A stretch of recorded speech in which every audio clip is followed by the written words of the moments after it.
네, 세월호 이준석 선장 등이 구속되면서 사고 원인 조사가 속도를 내고 있습니다. 조타수가 급하게 회전한 사실을 인정해 외부 충격이 없었다면 세월호 사고 인재일 가능성이 커졌습니다. 네, 그렇습니다. 취재기자 연결해 관련 내용 들어봅니다.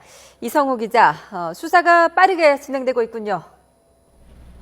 네, 선장과 선원 등 3명이 구속되면서 수사의 속도가 붙고 있습니다. 오늘 새벽 광주지방법원 목포지원은 선장 등 3명의 영장을 발부했습니다. 증거인멸과 도주 우려가 있다는 이유입니다. 영장이 발부된 사람은 선장 69살 이준석 씨와 조타수 55살 조모 씨, 그리고 3등 항해사 25살 박모 씨입니다. 밤사이에 영장이 청구되고 발부된 것은 사안이 그만큼 중대하고 막대한 인명피해가 나는 등 국민적 관심이 높은 점이 반영된 것으로 풀이됩니다. 이 씨는 영장 실질 심사를 받고 나오면서 사고 당시 승객들에게 배에서 내리라고 하긴 했지만 늦어졌다고 말했습니다. 이 씨는 당시 바닷물이 차고 물살도 빨라 구명조끼를 입어도 멀리 떠밀려 갈 가능성이 높았기 때문이라고 해명했습니다.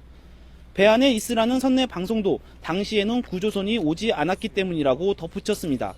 또 배가 방향을 돌릴 때 항로를 지시하고 잠시 침실에 볼 일이 있어서 갔다 온 사이에 사고가 났다고 말했습니다. 세월호 이준석 선장에게는 무려 5가지의 혐의가 적용됐습니다. 도주 선박의 선장 등에 대한 가중처벌과 형법상 유기치사, 선박 매몰, 선호법 위반 등입니다. 특가법상 도주 선박 관련 혐의가 적용된 것은 이 씨가 처음으로 무기징역까지 받을 수 있습니다. 풀어 말하면 이 씨는 좁은 항로를 운항하면서 속도를 줄이지 않고 급하게 선회하다 세월호를 침몰시켰다는 혐의입니다. 이 씨는 또 승객을 대피시키지 않아 숨지거나 다치게 한 혐의도 받고 있습니다. 선장 이 씨는 승객보다 먼저 나온 것으로 합동수사본부 조사 결과 드러났습니다. 사고 당시 세월호는 3등 항해사 박 씨의 지시로 조타수가 급하게 선회를 한 것으로 밝혀졌습니다. 이와 관련해 조타수는 자신의 잘못도 있지만 유난히 평소보다 빨리 많이 돌았다고 말했습니다. 사고 원인을 밝힐 수 있는 결정적인 대목인데요.